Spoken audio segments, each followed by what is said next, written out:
Hey guys, it's Aiden here, and today we're going to be reviewing Demko AD 20.5 in CPM 3V and full titanium handle scale with no liner. Alright, and let's get to it. So, for the spec, let's see.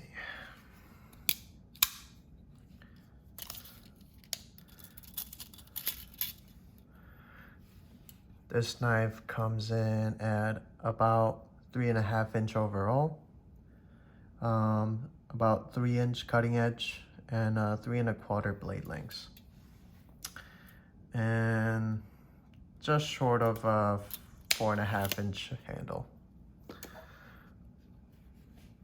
All right, so this is Knife Center exclusive 80/20.5. I know they do a lot of exclusives for 20.5. I know they've done obviously the regular ones with Grivery in Oz 10A in like orange color, which is their signature color, and then they've done D2 blades with the Grivery handle, and they finally done the CPM 3V version in full tie with liners delete.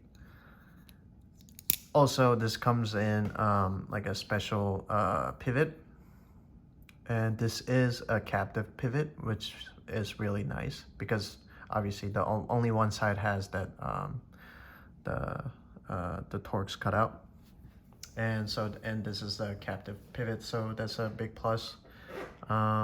Regular Grivery handle version comes in just regular Torx drive. It doesn't come in this like a fancy pivot that says like the what does it say? Demko knives, wampum PA, but yeah. So the weight. This knife weighs at about 4.4 ounces, which is slightly heavier than I would prefer for a knife at this size. I mean, I bought it because this was like tie scale, obviously, and I bought it knowing that it weighs a lot more than Grivery. But I feel like at this price range, which cost me about $410 after tax,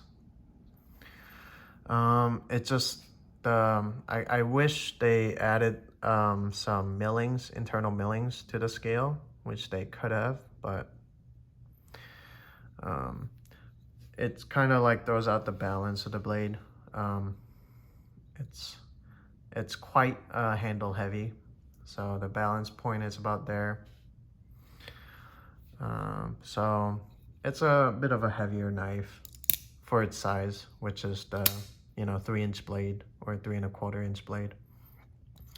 I know this has better like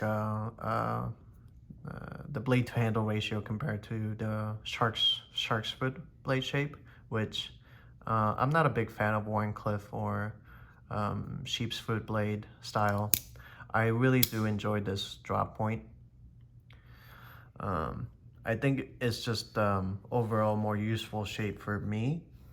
I really do enjoy the belly on the blade, and yeah, I have been using it. As you can see, I probably should have cleaned it up, but there's just a lot of just sticky residue from cutting boxes and just going through all the tapes on the box and stuff, but we're just gonna rock it like that for now.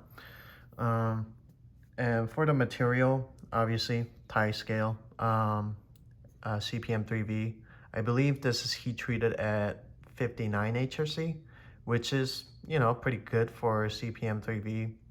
3V blade doesn't have to have like a 23, 24 HRC, because that makes the steel a lot less tougher.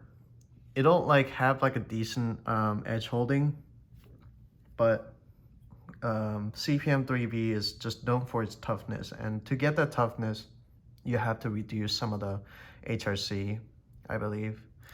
um, which is good for fixed blade, but I mean, for like a regular folder, I don't know how it could like benefit that much. I would probably prefer something like Magna Cut or M390 even over 3V, but I mean, this is just I've never owned a CPM 3V knife before, so it was just a good time for me to just kind of test it out. And also, I've contacted Brian at Transparency or Transparent Knives, and I was thinking of getting a reblade for it.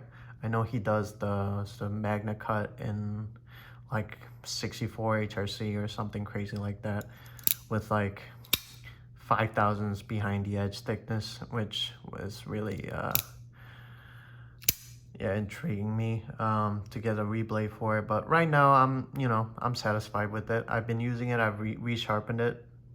I put like a not like a full mirror edge on my KME, but it's close enough. I put on like a good working edge for it, and it's been held up fine. If I think I went a little finer than it should have been, because as I've used it, I've noticed some like roll on the edges, which isn't too bad, but I definitely have to touch it up again.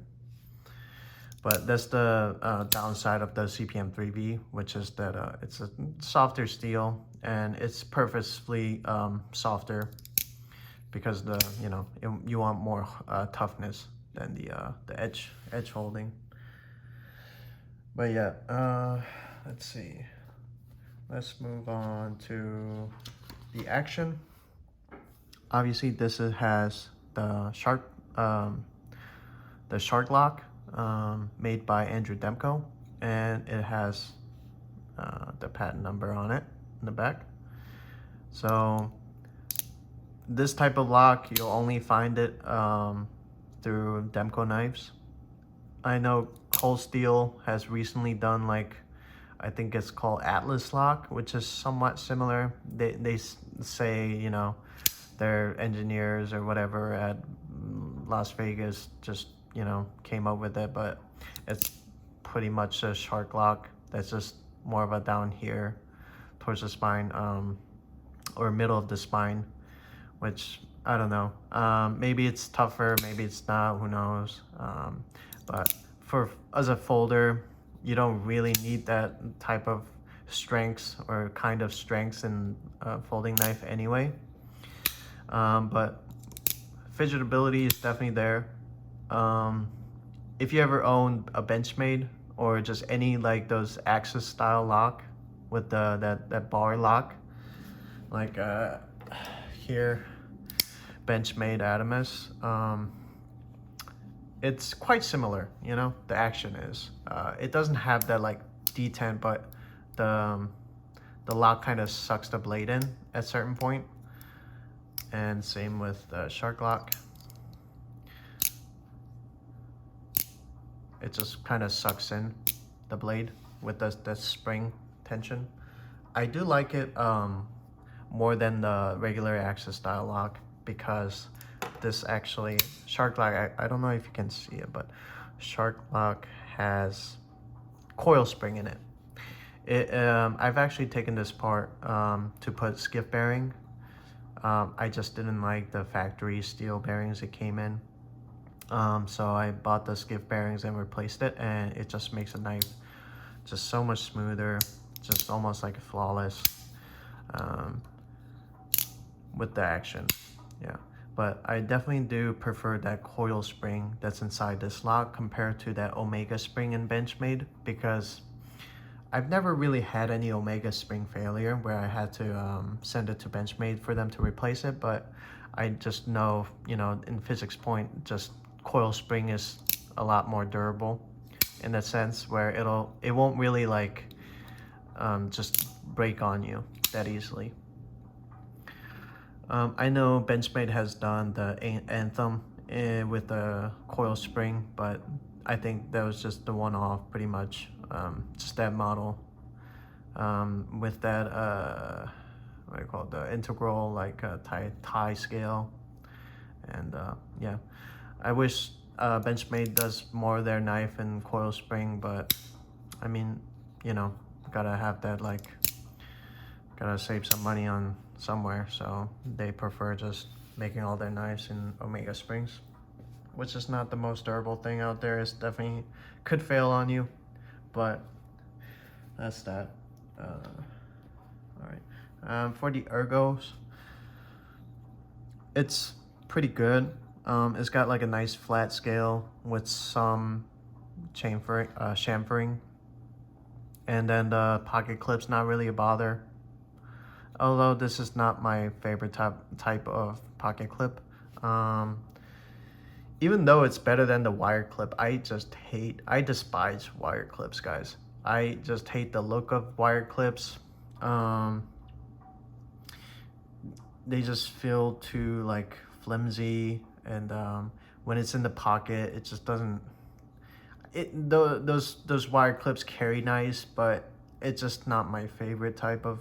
It's my least favorite type of clip. So at least this is not a wire clip, so I don't mind it as much. It's just a bent steel clip. It's not a titanium or anything, but I mean, obviously for the price point, I way rather have like 3D milled titanium pocket clip, but this is what we have, so it's not too bad. It doesn't really like give any hotspot or anything. And also this jimping on the top is actually pretty nice. It doesn't really like tear up your finger or anything, and it gives a pretty good amount of traction. Although I rarely put my finger on the like spine of the blade when I'm cutting something. My preferred way of gripping knife, just like a hammer grip or like a pinch grip, whether it's up here on towards the tip of the blade or just on like a pivot area. I just really enjoy like a pinch grip whether I'm just opening packages or even or when I'm cutting boxes. I prefer just hammer grip. I feel like when I just put my thumb on the spine, it just when I'm like cutting boxes or something, my thumb gets in the way of the cutting path, so I just prefer hammer grip when I'm just just cutting boxes down. And this finger choil is pretty generous. At first it kind of scared me that my finger might slip and just get cut, but if you're really like just gripping like hard on this choil, there's no real way for you to like get your like finger on the cutting paths, unless your finger gets like bumped into something and then just accidentally moves or something. But if you just have like a secure grip, your finger's not really gonna move out of the place. So this is pretty decent. But when I do choke up all the way here, I feel this shark lock a lot. It's not really chamfered or like contoured or anything, so this lock portion is pretty sharp, and it's just not the most comfortable thing in the world to just like when you have this choked up grip on your like a palm. But yeah, it's not too bothersome. This is definitely most intuitive like a lock design I've seen, and I heard that like the strength is close to or like equivalent to triad lock, so no complaint about that. All right, for the action, I prefer, my favorite lock is frame lock, and my favorite deployment option is reverse flick. This has at least one of those. This hole works pretty nice as a reverse flicker, and I actually do enjoy just thumb flicking with this thumb stud as well. It's actually quite nice. Although this is like a simple knife, it has that multiple deployment option. You can just flick it from the hole or the thumb stud. and you can just reverse flick pretty easy with that hole. I kind of wish it was just a hole instead of a thumb stud being there. I wish the hole just kind of extended further where the thumb stud is, so it's easier to get that like leverage. The thumb stud is kind of getting in the way when you reverse flick it. I kind of wish the hole kind of extended, so you don't have to flick it all the way from down here. But it still works fine, you know. I'm just nitpicking here. I'm also nitpicking because of the price. This is so made in Taiwan. I don't know which exact factory it was made in, but I mean, for like a Taiwan-made knives, especially like if you compare some of the Spyderco's Taiwan-made knives, the fit and finish is definitely not there. You can really tell once you take this knife apart that some of the fitment on like all the parts and pieces don't fit quite nicely or snugly into place, compared to like Spyderco's, like, you know, Taiwan made, because that's one of their best. I actually do think the Taiwan made Spyderco's are better than US made Spyderco's. But this Demko knives, yeah, it definitely has some flaws in its fit and finish. And the pocket clip, the carry, it's not too bad. It actually goes in and out of your pocket pretty easily. There's not like a whole lot of space, so sometimes I struggle just, you know, getting in there, but just it's under this nice and smooth like tie scale, so it goes in and out fairly easily, and then it doesn't create any hot spot. But I just don't like that how much of the knife sticks out when it's in the pocket. I kind of wish it was more of a deep clip, deep carry pocket clip. I know there's aftermarket. I think the what is it, Northwest? God, why can I remember the name? I actually do own one of their pocket clip, but the Northwest Finch clip or something like that. I know they make the Thai version of this, with the deep carry pocket clip, but still they kind of have to use this like a weird way of locking the screwing down the clip in, so just the design looks a little funky to me. That's why I'm just sticking with this. That other aftermarket clip doesn't look that nice either, and I just don't think I'll really enjoy either of them. So I'm not really gonna spend extra money to have something that I'm not like fully just satisfied with. So that's that. And lastly, we'll go over the price. So I paid about like $310, $315 for this after tax. It's not like a terrible deal, but I think Andrew Demko is definitely taking some of the advantage of that shark lock hype, you know. Metal Complex like raves about him, so I know he's got a lot of popularity from him, which isn't a bad thing. I mean, this is definitely like one of the better locking system I've tried. I mean, compared to like those blockback or triad lock, I would way rather have this, and I actually do think this is better than Axis lock too. So completely or fully like ambidextrous. You can actually swap the clip. This came in out of the box with that lefty clip. Obviously you can't put this right carry pocket clip on this side because the clip mount and stuff, but it comes with the extra pocket clip for lefty. So this is fully ambidextrous. You don't even need to get any like extra accessory to make a lefty. They fully provide you the lefty pocket clip, so which is really good on them. It came in with some like stickers and stuff too. And yeah, I mean, for the price, it's not like terrible, but I wish it was more on that, like maybe like 250, you know, maybe around like 240. That would have made this knife just amazing. But I mean, the regular AUS 10A Gribery scale comes in at about like 150, so I think compared to that, this was like a pretty good deal, in my opinion. You get that upgraded steel, full tie with the liner delete, and cool pivot and all that. So I just hate knives with the steel liners when it has like the titanium scale already. I just don't, I don't know. I just don't see a point of having like a liner over titanium scale when you can just make it the whole thing titanium.